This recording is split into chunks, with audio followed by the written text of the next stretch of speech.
Welcome to Smart Supply Chain, a podcast for supply chain professionals who think and work smarter. I'm your host, Shireen Garrison. Usually I'm here with my sister in supply chain, Sarah Garrison, but today I have a special hosting guest with me. Steve Brown is here today. He works with me in the strategic client space. Hi, Steve. Hi, Shireen. Thanks for having me today. Today, we're going to talk about all things freight and logistics and all the things that are changing in the world. So joining us today is Cathy Roberson. She's the founder and head analyst at Logistics Trends and Insights, where she's led customized research and consulting in the logistics industry. Cathy has more than 20 years of experience in the logistics market, and that's including more than a decade at UPS Supply Chain. She serves as a research manager in the Reverse Logistics Association, and she also contributes as a research analyst with the Journal of Commerce. Cathy publishes a weekly freight forward newsletter on LinkedIn, which has more than 20,000 subscribers, I've discovered. So welcome, Cathy. You're very busy these days. Thank you so much for inviting me. You're welcome. We're really excited to have you here. I have read a lot of this stuff that you've been putting out recently, and you are a busy person. There's a lot happening. I hope that you're ready to share some of it with us to keep it all together, because there's so many things going on in the world today. I'll try. Like you said, there are a lot of things going on, and it's really hard to keep tabs on everything. You're doing a good job. You've got it all in all of your different posts and Substacks and LinkedIn and all the things that you've got going on. So we want to hear about it. You're keeping yourself busy for sure. So many things are shifting and changing on a nearly daily basis. But what are you hearing in relation to tariffs and trade wars? And how do you think that's impacting, in general, the global trade and freight industry? That's all that everyone wants to talk about is the tariff situation. And what I'm hearing, there's more questions than there are answers. But I mean, for the most part, retailers in particular have been moving their sourcing, their manufacturing away from China. And I think a lot of these tariffs are really primarily targeted to the imbalance of trade between the US and China, more so than other countries. And back during the pre-pandemic days, when Trump was in office the first time around, a lot of these retailers learned then, when he started implementing tariffs, that we needed to diversify sourcing locations. So most of them did, and they did a really good job of it. So now that we're in Trump 2.0, I guess you can call it, a lot of them have diversified away. But they've also started generating more revenue from other countries as well. And I think it's interesting. I was talking to a journalist this morning, and we both agree with the earnings reports coming out for first quarter that we're going to hear more retailers emphasize how they are generating more revenue from other countries and not just the United States. I mean, Levi Strauss, for example, made a special note of saying that over 60% of their total revenue is now outside of the U.S., which was a big surprise to me. That is surprising. Yeah. So I think you're seeing a lot of this diversification, but also a lot of still unknown. Are you seeing changes that people are doing more nearshoring? Or are you seeing more that they're going to other countries outside of China? From my perspective, I'm seeing more going to other countries instead of that nearshoring. There have been a lot of recent announcements of various companies announcing that they were going to open up a new manufacturing facility here in the U.S., but they're few and far between still right now. People talk about the death of global trade, that this is it. I think it's just a reimagination of global trade. I think we still have it. It's not going anywhere. It's just going to look a little different. Yeah, I was going to ask you about that, Cathy, that, based on your experience and insight, when you think about this current scenario, this current tariff situation that we're in, based on what you've seen in the past, is it at a level that you've never seen before? Are we seeing, this in certain areas of panic? Is it truly kind of redefining that whole space, or is it just part of a kind of a natural evolution? Based on your experience, are you seeing this whole disruption occur that is really in some ways transforming the industry? I think if you look back, I've been in the space for over 20 years. The supply chain market has been it's been a roller coaster ride throughout the entire time. Back in the early 2000s, I think that's when you started seeing a lot of outsourcing of supply chains, moving more and more towards using Chinese manufacturers and such. And so that was quite disruptive for supply chains at that time to actually outsource. And then you had the big financial crisis in 2008, 2009, where trade almost Yeah. was at a standstill. So there was another crisis. We've had natural disasters, earthquakes, volcano eruptions, the introduction of SaaS products, cloud solutions that really brought forth a lot of changes in technology and how supply chains embrace technology and such. And then COVID. To me, COVID was such a pivotal moment. To me, that was probably the most disruptive out of everything that I've seen, been a part of, or what have you, over the past 20 years. That's where it suddenly people began to realize, wait a minute, all of our dressing gowns or rubber gloves are being sourced from Asia. Had no idea.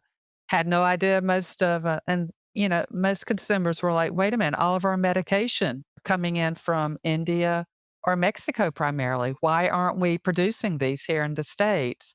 And it's been in particularly more disruptive over the past 5 years because we also had the longshoremen strike, potential strike. Let me back up. On the East Coast ports, the contract negotiations, and also on the West Coast ports, we saw that. We almost came close to strikes. And now we have this going on, the tariffs, where we see a lot of front loading that's occurred ahead of these tariffs and such. So I think it's just, I hate to call it an as is, but it's another disruption in supply chains. Yeah, it almost just trails, what's going on globally when you just look Yeah. at the uncertainty and the constant shifts in technology and other, areas. It just kind of falls in line with that. But yeah. What kind of other tools do you think are seeing a big uptick in terms of the logistics space? What kind of things are people using for scenario planning or other solutions that maybe you haven't seen in the past? Oh, that's a good question, and one that I'm not too sure I can answer. But I can tell you, I think from a parcel perspective, and a lot of people don't really give that whole last mile, that whole parcel part of the supply chain, the credit that I think should be given to, because our friends at FedEx and UPS have done a phenomenal job of moving packages in highly disruptive periods, but also should give credit to those parcel startups that have emerged during and after COVID. A lot of these startups, they are tech, they are platform based. And I think one of the greatest benefits that they offer to shippers is the idea of being able to really manage that last mile on their own instead of handing over a pallet of little brown packages to our friends at UPS, FedEx.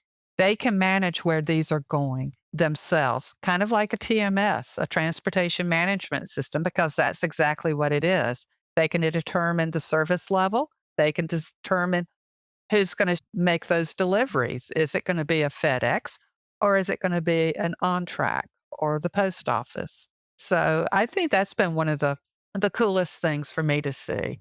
And the fact that there are more competitors in that parcel space than just UPS, FedEx, and the post office. People keep telling me about the duopoly. There's always been this duopoly between FedEx and UPS. Well, that duopoly died several years ago with all these players coming into the market. I was going to say, do all those smaller players, do you think that they're pushing things forward faster? I mean, the UPSs and the FedExes of the world, I mean, just amazing amount of things that have happened over the last, 20 years. But I do see that these smaller companies are moving a bit faster, Mhm. maybe pushing the big companies to try to figure out how to compete. I think so. I think the larger players, the FedExes and the UPSs, are taking note of these smaller players and they're trying to catch up. They're investing a lot into technology, automating those facilities to make them faster and such. So I think these startups and such really have a nice place in the last mile. And we constantly are telling shippers, you can't afford to depend on just one last mile carrier. You've got to have several in your basket for that just in case. Because if you remember a couple of years ago, UPS almost faced a strike. Their drivers are part of the Teamsters Union, and the contract, it came down to the wire to get that finally agreed to and signed.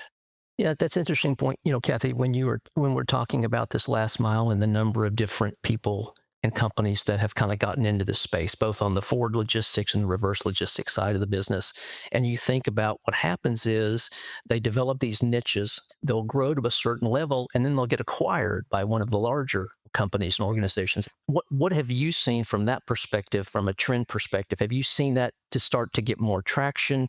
Because we saw it in the 2000s and the mid 2000s as companies, as they started to grow their certain niche in those different verticals and spaces, that these larger companies such as the UPSs and the FedEx and so would come in and acquire them. And are you Mhm. continuing to see that? And you see that continuing in the future? Oh, definitely. There's a lot of these folks that have founded these startups are building them too in hopes of being acquired for sure. Uh, I mean, you've seen like Target, the retailer Target acquiring Shipped. So they now own their own parcel management tool and delivery service. UPS acquired Roadie a couple of years ago. So, for a faster delivery service, something that they weren't able to do on a profitable level. So, yeah, and you see that across the supply chain for sure. You see a number of reverse logistics startups being acquired, particularly over the past couple of years, just simply to close that supply chain loop. As more and more companies are realizing, wait a minute, we need to get a better handle on these returns because they do cost money. And so many companies don't realize how much returns are costing them. And so they're buying a lot of these startups. Again, UPS acquired Happy Returns a couple of years ago. It's a beautiful platform for shippers to use and to manage their returns as well as customers like you and me. So you're gonna keep seeing that.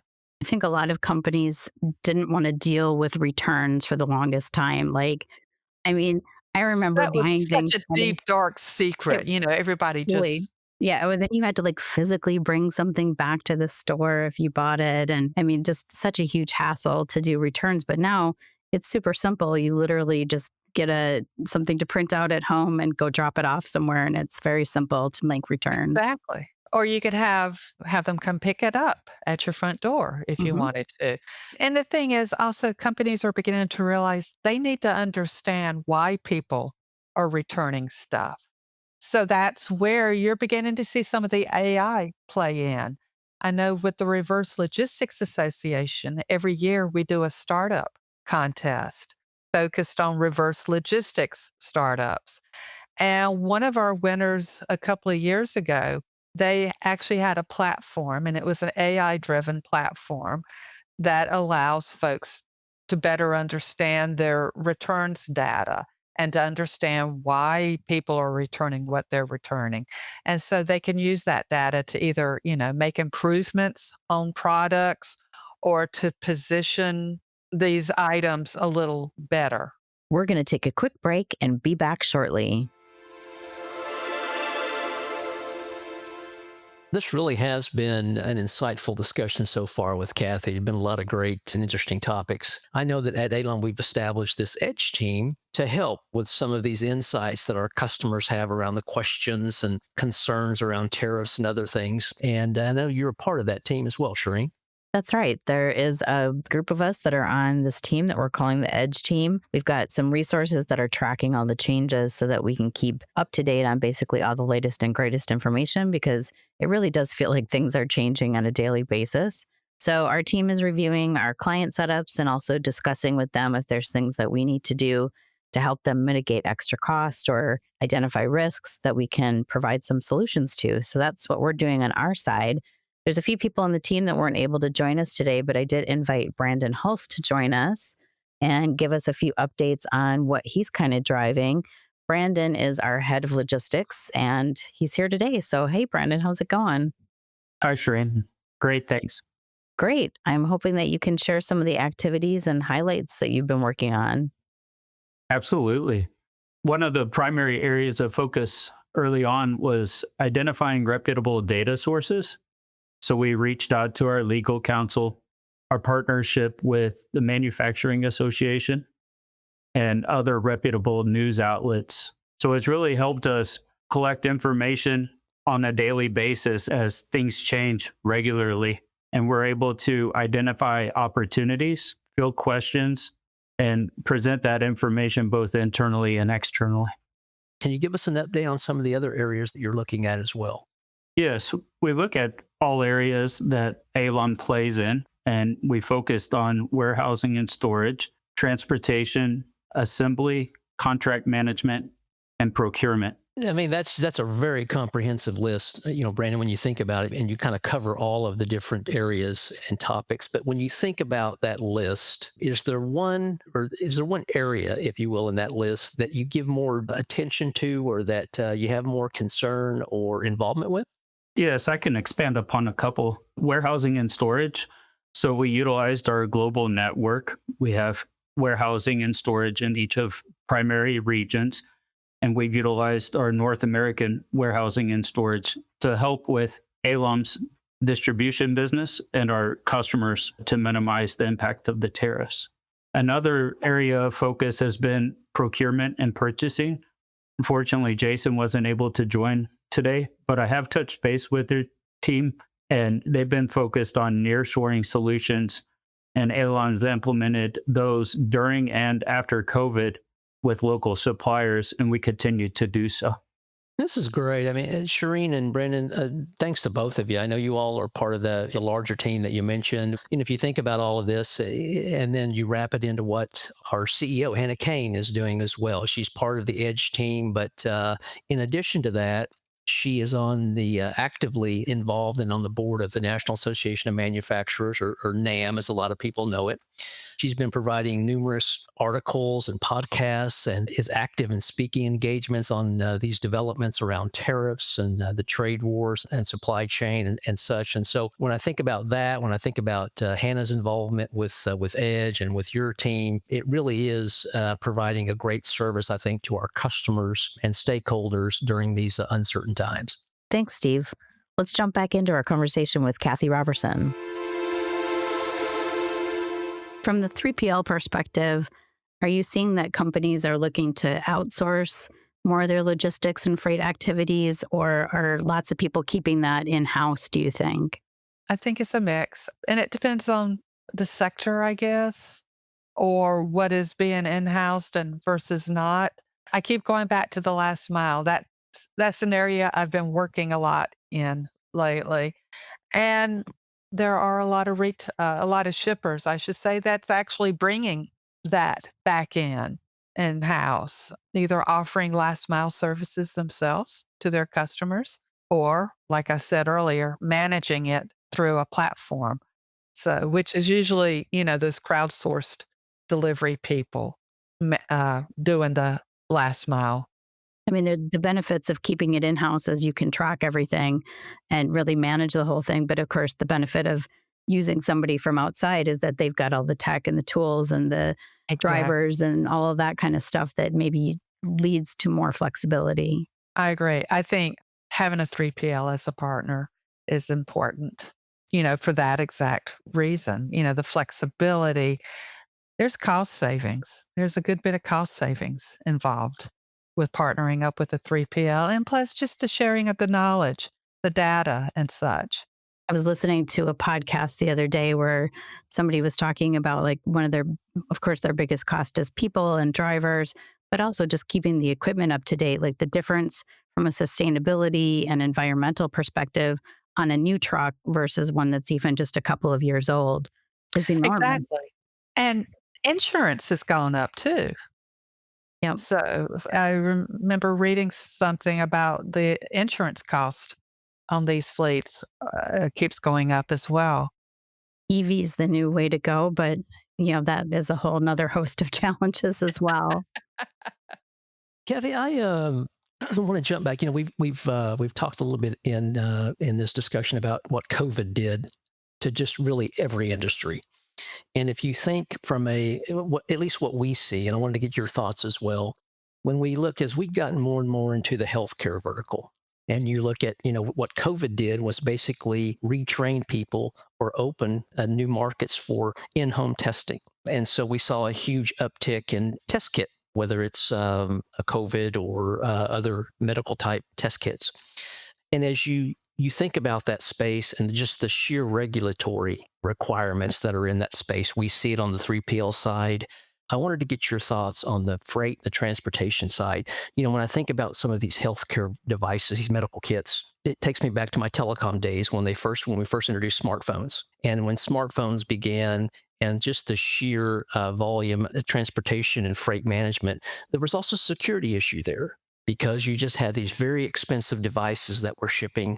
Are you seeing any sort of these kinds of trends in the transportation and freight side with the expensive medical devices that are being shipped direct to patient? And as we see more of this kind of space expand, what are your thoughts on some of the trends that you're seeing there that we see, I think, on the 3PL side as well? It's interesting because back when I first started in working in supply chain with UPS, healthcare was a big interest of UPS, and they were just beginning to get into it. They had made a couple of acquisitions and such. But yet, you're right, it's not a cheap industry to play in for obvious reasons, like you said. I mean, a person's health is important and such. But you're seeing more and more 3PLs, and particularly your express providers slash integrators coming back or publicly coming back into this space by making a number of investments and acquisitions. UPS continues to make a number of acquisitions in this space. DHL made one just recently, and they also announced they were going to invest something like 2 billion euros in beefing up their network and their technology in the healthcare life sciences space. So you have to have security, like you said. You need to have speed to make that delivery. And that's where you see the FedExes, the UPSs, and the DHLs playing a very strong role in this market. And yeah, I agree. The whole direct to consumer, as the baby boomers continue to age, a lot of them are wanting to stay at home as long as possible, if not and so you're going to have more of that demand for direct to patient needs. And I know I didn't answer your question entirely. No, that was very good because I think, to your point, what we're seeing is when you think about some of these niche suppliers and these, Mhm. you're seeing that in those very specific healthcare markets. And because there is expertise in those different, niche areas, if you will, and it just it breeds that whole acquisition piece that we were talking about, that I agree. as Yeah. more and more people and companies get into this space, Mhm. because it is expanding exponentially, that's where we're going to see a lot of the growth, the acquisitions, the outsourcing expertise, and it just continues to trend, I think, in that direction. And those that could demonstrate their skill and their knowledge of the space are going to be the winners because remember back in the day, there were a lot of, it was like every 3PL and their brother had a pharmaceutical logistics service solution. And, most of it does move by air if you have to go cross country or around the world. Well, what was found was the fact that the timing of the handoff of that pharmaceutical package to the air freight people, that was taking too long. And so as a result, a number of these pharmaceuticals were spoiling on the tarmac, waiting to take off. So that lack of understanding, that knowledge and such was missing. But I think today you're beginning to see more specialized players in this market. More training has been made in this market to be able to make those handoffs in the correct manner and get them delivered and monitored while in So transit. end-to-end tracking makes a huge difference as well. I Exactly. mean, you can see where everything is. There's the whole cold chain kind of part of it as well, which is obviously much more advanced than it used to be. Exactly. I think that's where you've seen improvement in technology, better tracking. And I think there's been a direct correlation to that in the number of regulations that have been put into effect and that, really not necessarily cause, but are require, I guess is the right word, that expertise, whether you're a 3PL, whether you're in freight management or transportation, to really be on top of the regulations, the requirements. And as customers, you want to make sure that whether you're dealing with freight management, transportation, or 3PL logistics providers, that they do adhere to those requirements and are experts in their areas of that. And I think that's going to be really key in my mind going forward. Because Yeah. to your point, as new players come in, you just have to ensure that that expertise is there. Yeah. The healthcare, life sciences market is certainly not the space where the lowest cost, lowest price carrier is going to win the contract. You want somebody that's knowledgeable, skilled, and can demonstrate all of that. Cathy, I know that you are a consultant and a researcher, but you're also a history buff, I understand. And you like to read a lot of books because I know you used to be a librarian as well. So you've got a whole host of skills that kind of help you to look at what the trends are. Anything that you think is like an upcoming trend in the logistics space or curveballs that might be coming just based on what you've been researching? I think today's environment, we need to tread carefully. At the same time, as a shipper or carrier, we shouldn't stop what we're doing. We shouldn't go into any type of knee-jerk reactions, I guess is what I'm saying, because there's a lot of similarities to what's going on today as what happened back in the 1800s. Back in the 1800s, this country, the government earned most of its revenue through tariffs. And we're talking about 50 to 80% tariffs, if not even higher than that. And I think going through like with the various depressions that we saw during the 1800s all the way up to the Great Depression in the 1930s, it's not a track that we really should be on, in my opinion. Like I said, I think we should be treading carefully, be mindful of what's going on and such. I know that's not a good question, a good answer, but it's more of we've got to do a wait and see type of what's going on Planning before and jumping into. yeah, doing planning and just being able to Exactly. really think about, try to proactively think about what you need to do rather than having knee-jerk reactions to things is always good advice. Risk management up front is important. Yeah. Risk management, certainly. I think we've seen the benefits of risk management really come to the top of a lot of the C-level staff of companies, particularly since the COVID. And I know down here, I live in the Atlanta area. We always, particularly on the Gulf and East Coast, there's always the hurricane threats, and they're getting more frequent. They're getting bigger, and they are impacting infrastructure. Cathy, kind of along those, we've had this kind of broad discussion today, and we think about all of the trends and things that we've seen, that we've heard of, that we've experienced, that we, predict what may happen. Are there any things or any areas that you look at that maybe don't get enough attention, or that maybe are under the radar, or that keep you up at night as a freight or transportation management expert, Hmm.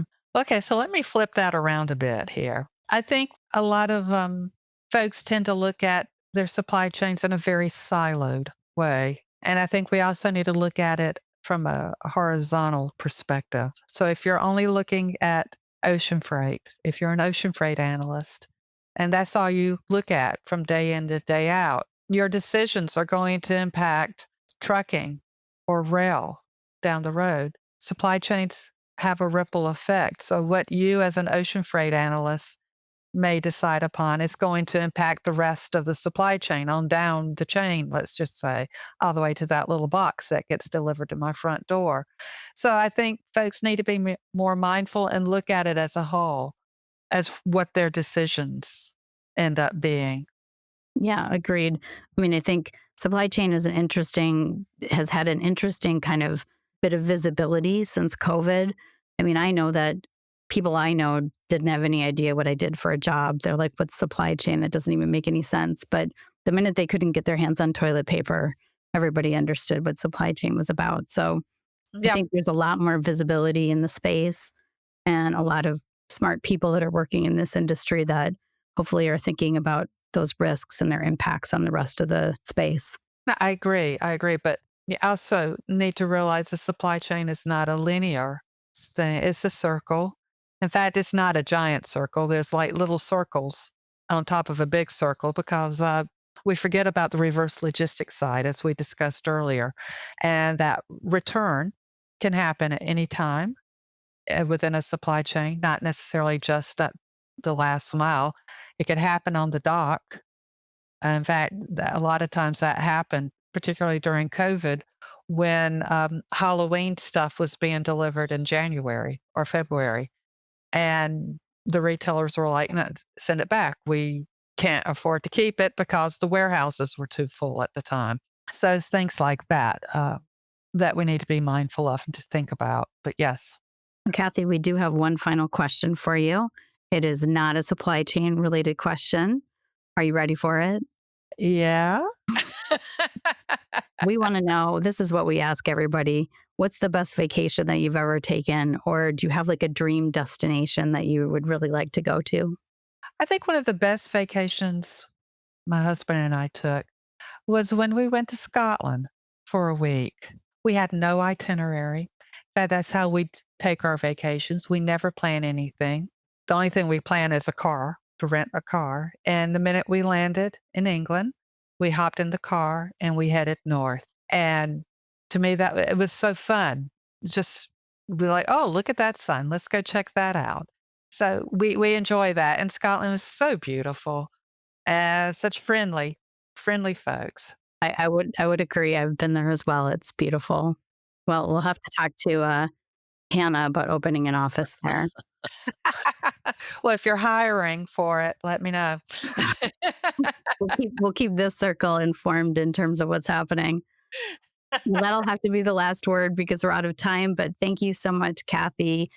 You're our expert on everything logistics. We really appreciate you being our guest today on Smart Supply Chain. And thanks everybody from one half of the Garrison sisters, plus my brother from another mother, Steve Brown. Thanks so much for being with me here today. And we'll catch you next time on Smart Supply Chain, or check us out anytime at alom.com.